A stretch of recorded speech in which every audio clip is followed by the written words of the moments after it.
Hello everyone, this is Naira दीदी और आज मैं आपको सिखाऊंगी फोटो इलेक्ट्रिक इफेक्ट, एक प्रेम का था। दैट इज यस, हम एक लव स्टोरी की फॉर्म में फोटो इलेक्ट्रिक इफेक्ट को आज सीखना स्टार्ट करेंगे। सो देखिए यहाँ पे क्या पड़ा है, यहाँ पे एक मेटल का टुकड़ा पड़ा है। मेटल के टुकड़े के अंदर दो तरह के इलेक्ट्रॉन्स देखने को मिलते हैं। एक तो हमें ऐसे फ्री इलेक्ट्रॉन्स जो अपना घर बार छोड़कर आ गए हैं, और एक इलेक्ट्रॉन्स जो अपने घर के यानी एटम के अंदर बैठे हुए हैं, इसको हम बोल देते हैं बाउंडेड इलेक्ट्रॉन। अब जैसे ही इसके ऊपर सन की रेस पड़ेंगी तो सन से जो एनर्जी आती है वो छोटे छोटे पैकेट्स के फॉर्म में आती है, जिसको हम कह देते हैं फोटोन। तो जैसे ही फोटॉन्स आके हिट करेंगे, फोटॉन्स आएंगे, हिट करेंगे, वैसे ही इलेक्ट्रॉन एक डायरेक्शन में मूव करना स्टार्ट कर देंगे।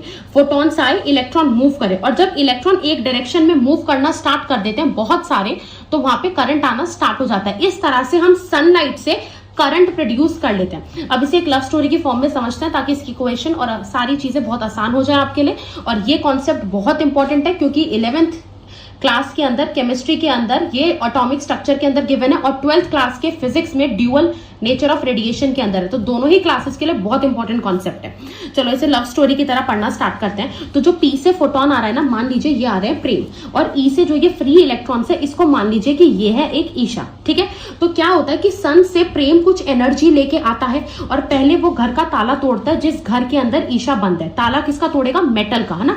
मेटल है, ये पूरा का पूरा घर है जिसके अंदर ईशा है। तो प्रेम आता है, एनर्जी से पहले घर का ताला तोड़ता है यानी वर्क फंक्शन तोड़ता है, और जो एनर्जी बच जाएगी उससे ईशा भागती है, और भागने वाली एनर्जी को हम लोग बोल देते हैं काइनेटिक एनर्जी। अब सपोज करते हैं कि जो घर का ताला है वो टूटता है 10 इलेक्ट्रॉन वोल्ट से। इतनी एनर्जी का घर का ताला है, और प्रेम एनर्जी लेकर आया 9 इलेक्ट्रॉन वोल्ट की। क्या ये घर का ताला तोड़ पाएगा? क्या ईशा भाग पाएगी? नहीं। ठीक है, ये प्रेम तो हो गया फेल। तो हमें पता चलता है कि हर फोटोन से इलेक्ट्रॉन इजेक्ट नहीं होता है। मान लीजिए प्रेम आता है 12 इलेक्ट्रॉन वोल्ट की एनर्जी का, 12 इलेक्ट्रॉन वोल्ट लेके आता है ये। अगर ये 12 लेकर आएगा तो 10 से घर का ताला तोड़ेगा, और जो बाकी की 2 बच जाएगी उससे ईशा भागना स्टार्ट कर देगी। और भागने वाली एनर्जी को फिजिक्स में बोल देते हैं काइनेटिक एनर्जी।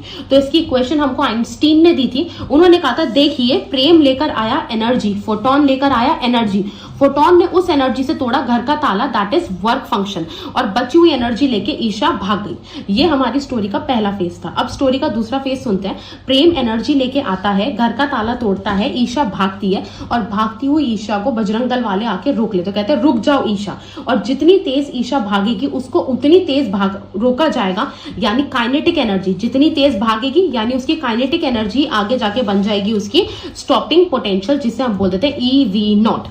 तो एनर्जी ऑफ फोटोन बराबर मेटल का work function plus EV0।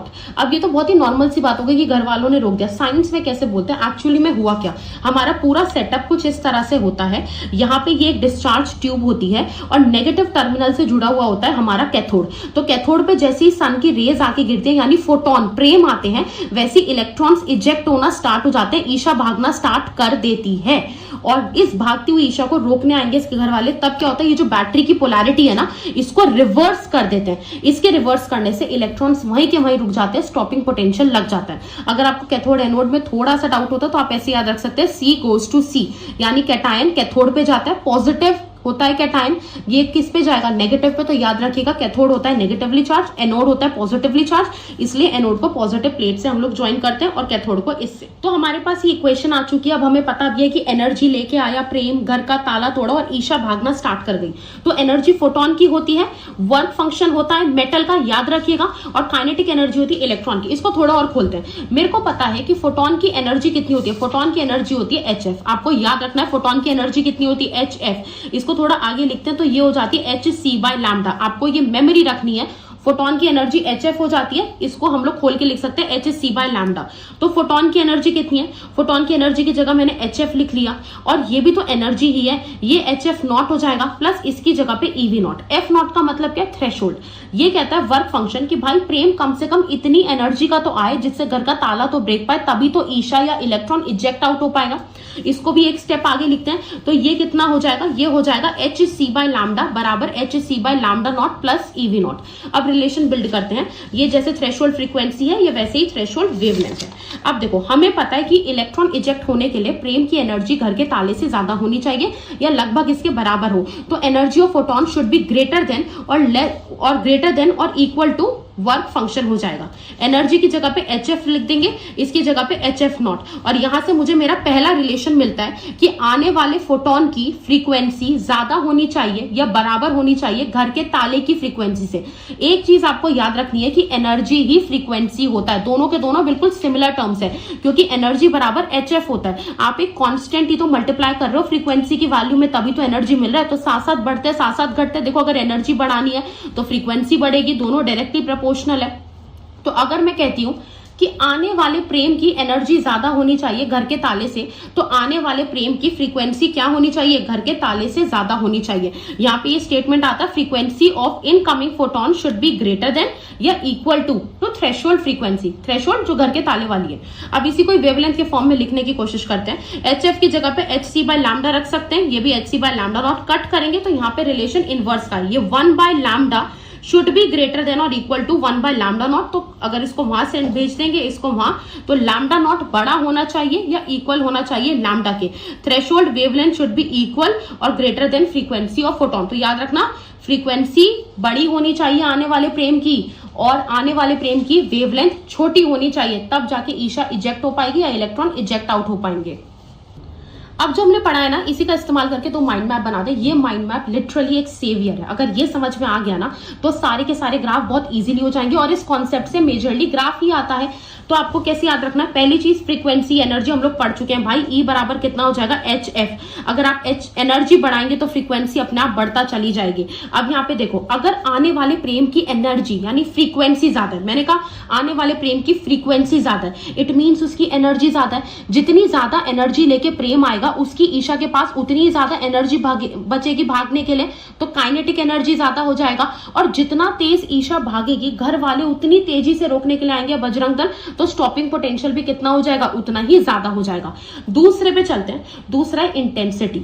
Intensity का मतलब है नंबर। दो बातें आपको याद रखनी है कि एनर्जी ही फ्रीक्वेंसी होती है और इंटेंसिटी का मतलब है नंबर। अब एक चीज याद रखना, इंटेंसिटी ज्यादा, अगर इंटेंसिटी ज्यादा तो आने वाले प्रेम ज्यादा। अगर ज्यादा प्रेम आएंगे तो ज्यादा प्रेम आएंगे तो ज्यादा ईशा यानी ज्यादा इलेक्ट्रॉन इजेक्ट होगा। और कहीं पे अगर ज्यादा इलेक्ट्रॉन एक साथ भागने लगेंगे तो वहां पे मुझे फोटो करंट भी कैसा देखने को मिलेगा, ज्यादा। अब माइंड मैप 1 को हम लोग इंप्लाई करने वाले हैं हमारे ग्राफ्स के अंदर, कि ग्राफ्स में आप लोग इसको कैसे यूज करने वाले हो, ठीक है। तो अभी देखना, माइंड मैप 1 पता है कि आने वाली अगर फ्रीक्वेंसी ज्यादा तो आने वाले प्रेम की एनर्जी ज्यादा। एनर्जी भाई, जिस प्रेम की एनर्जी ज्यादा उसकी ईशा को काइनेटिक एनर्जी ज्यादा मिलेगी, उसका स्टॉपिंग पोटेंशियल उतना ही ज्यादा हो जाएगा। अब इसे ग्राफ बनाते हैं। हमें किसी ने कहा कि आप ना फ्रीक्वेंसी और फोटो करंट पे ग्राफ बनाइए। फ्रीक्वेंसी वाले माइंड मैप पे कहीं पे भी फोटो करंट है क्या? नहीं है ना। हमने 2 माइंड मैप यही पढ़े थे ना। फ्रीक्वेंसी वाले में कहीं पर भी फोटो करंट नहीं है, इंटेंसिटी वाले में फोटो करंट है। तो फ्रीक्वेंसी और फोटो करंट का तो कोई लेना देना नहीं है, तो इनका कांस्टेंट वाला ग्राफ बन जाएगा। दूसरा ग्राफ आता है काइनेटिक एनर्जी और फ्रीक्वेंसी के बीच में। फ्रीक्वेंसी, सही बात है, अगर फ्रीक्वेंसी बढ़ेगी तो आने वाले प्रेम की एनर्जी बढ़ेगी, यानी कि ईशा ज्यादा काइनेटिक एनर्जी से भाग पाएगी। तो दोनों डायरेक्टली प्रोपोर्शनल है। तो लोगों को लगता है ग्राफ ऐसे होगा, ऐसे नहीं होगा, ऐसे होगा, क्योंकि किसी भी प्रेम के साथ ईशा नहीं भाग सकती है। उस प्रेम के साथ भागेगी जो आके उसके घर का पहले ताला तोड़ेगा, यानी जिसके वर्क फंक्शन से ज्यादा फ्रीक्वेंसी या एनर्जी होगी। तो आपको एक अमाउंट की फ्रीक्वेंसी चाहिए, कम से कम इतनी एनर्जी का प्रेम हो, तब जाके ईशा इजेक्ट होगी। तो थ्रेशोल्ड फ्रीक्वेंसी के आगे इलेक्ट्रॉन्स इजेक्ट होंगे, इसलिए ग्राफ यहां से स्टार्ट होता है। अब चलते हैं माइंड मैप 2 के क्वेश्चंस पे। माइंड मैप 2 कहता था इंटेंसिटी ज्यादा, अगर ज्यादा प्रेम आएंगे तो ज्यादा ईशा भागेंगी। जितनी ज्यादा ईशा भागेगी उतना ज्यादा फोटो करंट होगा। किसी ने कहा इंटेंसिटी और फोटो करंट के बीच में ग्राफ प्लॉट करिए। बिल्कुल, दोनों एक ही माइंड मैप के, डायरेक्टली प्रोपोर्शनल है। फ्रीक्वेंसी और फोटो करंट नहीं, फ्रीक्वेंसी तो पहले माइंड मैप में, फोटो करंट दूसरे में, दोनों के बीच में कोई रिलेशन नहीं है, तो बिल्कुल कांस्टेंट का ग्राफ हो जाएगा। अब हम चलने वाले हैं सबसे मेन ग्राफ के ऊपर, जो मेजरली पूछा जाता है, मैक्सिमम क्वेश्चन जिससे ज्यादा बनते हैं, और वो भी आपको समझ में आ जाएगा। ये ग्राफ होता है फोटो करंट और ईएमएफ के बीच में, ठीक है। अब इसको पढ़ने का तरीका क्या है, मैं पहले यहां से स्टार्ट करते हैं। अब देखो, यहाँ पे ये ईएमएफ की वैल्यू है 0, ओरिजिन पे ईएमएफ की वैल्यू 0 है, लेकिन ओरिजिन पर भी करंट की कुछ ना कुछ वैल्यू है। इसका मतलब क्या है, इस ग्राफ को ऐसे स्टार्ट करना है। पॉइंट 1 ये हमें ये सोचना है, ईएमएफ की वैल्यू ओरिजिन पे 0 है, फिर भी कुछ ना कुछ करंट यहां पर क्यों है। रीजन ये है कि रूम टेम्परेचर पर भी कुछ ना कुछ इलेक्ट्रॉन, जो रूम टेम्परेचर पे हीट होती है ना, उसकी वजह से इजेक्ट होता है। तो कुछ ना कुछ इलेक्ट्रॉन रूम टेम्परेचर पर भी भाग रहे हैं, जिसकी वजह से छोटा मोटा करंट होता है। अब जैसे जैसे ईएमएफ यानी पोटेंशियल बढ़ता चला जाएगा वैसे वैसे करंट बढ़ता चला जाएगा, एक पॉइंट पर आकर करंट सैचुरेट हो जाएगा और करंट नहीं बढ़ेगा। अब तुम्हारी जितनी मर्जी, देखो ईएमएफ का वैल्यू है, पोटेंशियल आप उतना ही बढ़ाते चले जाइए, लेकिन करंट क्या हो गया, सैचुरेट हो गया। इसका मतलब क्या है, मान लो मेरे कैथोड पर यहाँ पे 100 इलेक्ट्रॉन थे, मैंने बैटरी की पोटेंशियल में बढ़ाती चली गई, बढ़ाती चली गई, बढ़ाती चली गई, 100 के 100 इलेक्ट्रॉन भाग चुके। अब कोई इलेक्ट्रॉन ही नहीं बचा, क्या फायदा, आप बैटरी की पोटेंशियल बढ़ाते चले जाओ, कोई फायदा नहीं, इलेक्ट्रॉन सारे भाग गए।